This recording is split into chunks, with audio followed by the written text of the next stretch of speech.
Hello everyone, I am Manisha Mehta. Welcome back to my channel. I am your own clinical dietitian and sports nutritionist, making fitness easy for foodies. In today's video, we are going to talk about stress, why and how does it happen, what it does to us and what we can do to fix it. But before we dive into the science of stress, I want to show some love for the comments last week. Thank you so much Bhavna Di and Vinita Di. And if you also want to help me in my agenda of taking simplified science to everyone, then take a screenshot of this video, share this on your Facebook story or Instagram story, and do not forget to tag me. And if you have any specific question for yourself, then write in the comments below. Or if you're a first time viewer and you like simplified way of learning about the human body, then consider subscribing. Now without wasting any more time, let's dive right into the science of stress.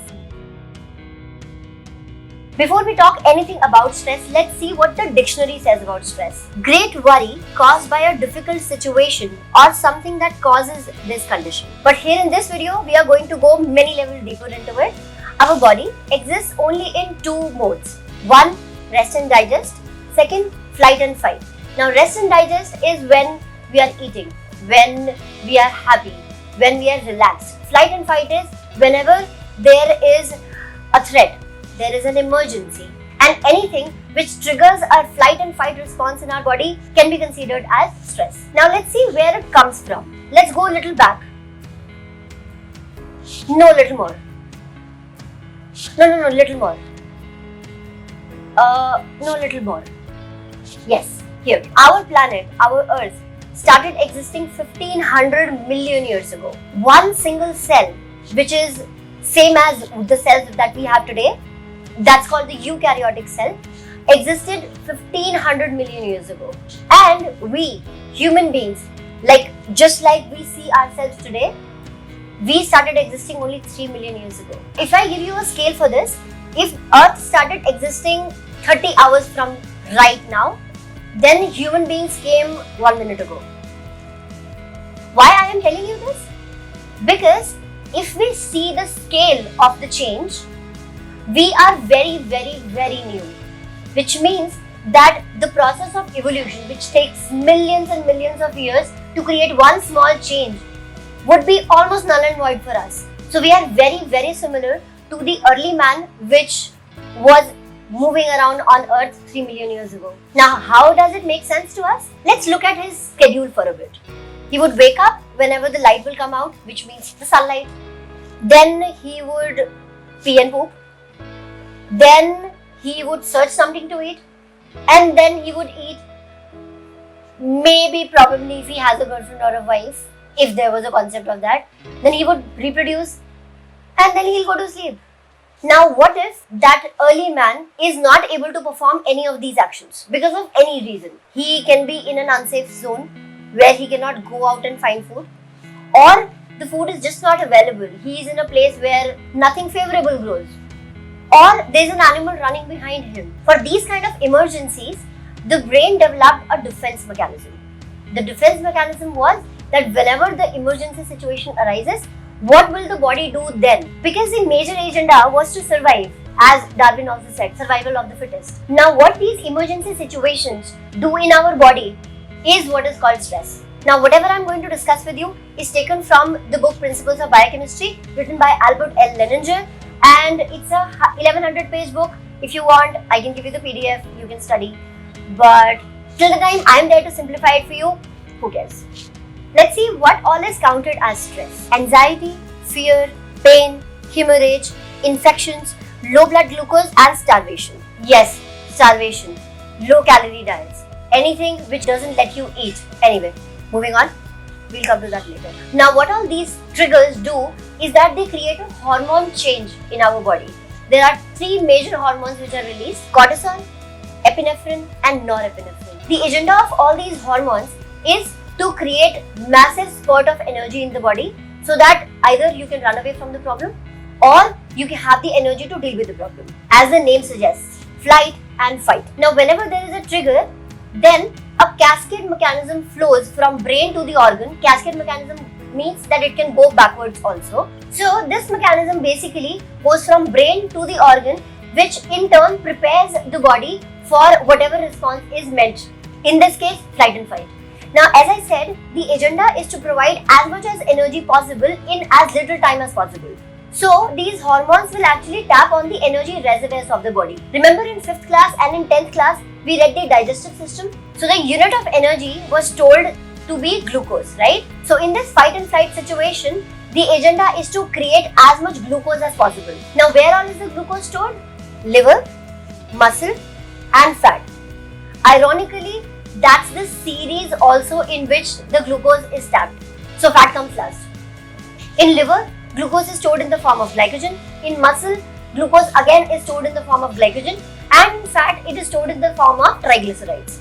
Now when these things break down, body has the mechanism of making glucose out of these components. And this whole process happens in milliseconds so that the early man could run away from the problem as quickly as possible, or he could have energy to bear the sickness or the hemorrhage or the pain. Now, if I go one level deeper into the cortisol, first it will extract glucose from muscle, fat and liver, but it will also help in remaking the fat. Cortisol also suppresses some of the hormones. It also suppresses the immune response because hello, right now running is more important. Being healthy is not. And also it suppresses many other hormones like testosterone. Yes. Remember what Dr. Chadda said? And it also causes inflammation. So whenever we are hurt, whenever we are bruised, that area gets swollen, right? That happens so that the blood actually flows through that area a little more so that the blood can do its healing job. But that is triggered because of the cortisol. And if we talk about epinephrine, it also does many similar jobs. So now we have learned how early man used to run away from his problems. Like literally. And as I said in the beginning, we still work like him. But the problem is, we are not in those kind of emergency situations as he used to be. There is no animal running behind us. We are not starving. Well, there are some people who are starving. Which brings me to the starvation diet or the low calorie diets. Now think for a moment. Starvation actually brings cortisol into action. Now what will cortisol do? It will break down the fats. It will also break down some muscle. So you will be actually losing double the weight and you will be happy. Oh my god, I have lost like 2 kgs in 1 week. But you are also breaking down on your muscle, which is the strength component of the body.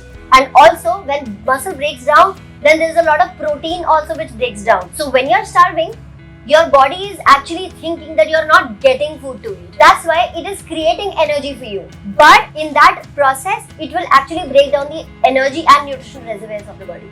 But Manisha, whether I lose muscle or fat, it doesn't matter. I am at least losing weight, no? But if you have forgotten, let me remind you once again. Yes, cortisol breaks down muscle and fat both. But it also helps in the remaking of fat. So congratulations. When you do a low calorie diet, you only lose muscle because fat is being remade. What is the harm in losing muscle? When you lose muscle, you actually deplete most of your nutritional reservoirs of the body. Because muscle also stores protein, muscle also stores water, muscle also cushions the bones. So if you're losing muscle, you're losing all your bone strength as well. When you lose the bone strength, you lose the calcium, you lose the vitamin D, you lose the phosphorus. So you can make your own decision if you want to go on a low calorie diet again. Coming back to the modern day scenario, so we do starvation, which can cause us stress. We sleep late in the nights, that can cause us stress. Early man used to stay awake because he could not find a safe place to sleep. But we do not sleep because we are Netflixing, we are working on the office projects, we are doing anything random, but we are not sleeping on time. Okay, fine, there is a lot of problem, we are creating a lot of problem, but what is the solution? First of all, understand this thing, whatever stress is doing to our body, it is the defense mechanism of our body to make us survive. So stress is actually not a foe, it is a friend because it is making us survive. Yes, question is that we are not in a life-threatening situation, but hey, your brain doesn't know that. Its job is to protect you against any kind of danger which is there. But yes, of course, because of the process of evolution, we have only reached to a point where it has created the defense mechanism. Now don't tell him to change the plan so quickly, okay? Second, go to a lifestyle which is as close to the early man's lifestyle as possible. No, I am not saying that you should roam around naked and kill animals and eat them raw. But wake up with the sunrise. Be physically active through the day. Eat on time so that your body doesn't have to break down your muscle and fat reservoirs for energy. Third, follow a healthy diet. Now when I say healthy diet, that means no quick fixes, no fat diets, no liquid diets, no juice diets, no detox diets, and anything of that sort. Fourth, sleep well. Now, if you can do nothing except for this, then also it is fine. Because if you just give your body the scope to repair itself, it will do the job. And sleep according to the body clock. Now, what is the body clock? That is circadian rhythm. What is circadian rhythm? I have explained in the Science of Sleep. Go watch. Fifth, increase your endorphins.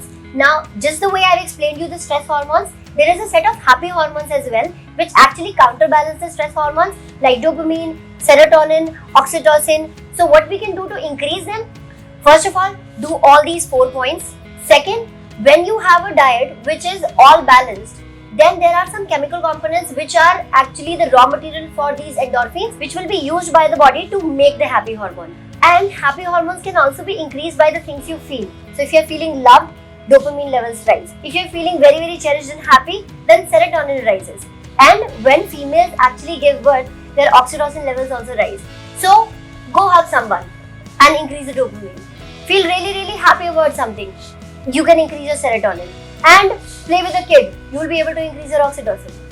It's that easy. I hope you have understood this thing, that stress is actually helping us in a way. And if only you take care of it, then it will not even trouble you at all. And yes, I know the world might end, but that shouldn't stop us from being awesome, okay? Next week, I will again come back to the topic wherein I will be simplifying science for you guys. Till then, share this video with anyone you think needs it. And be a fit foodie. I love you unconditionally. Even if you have wrecked your body for years, okay? Bye!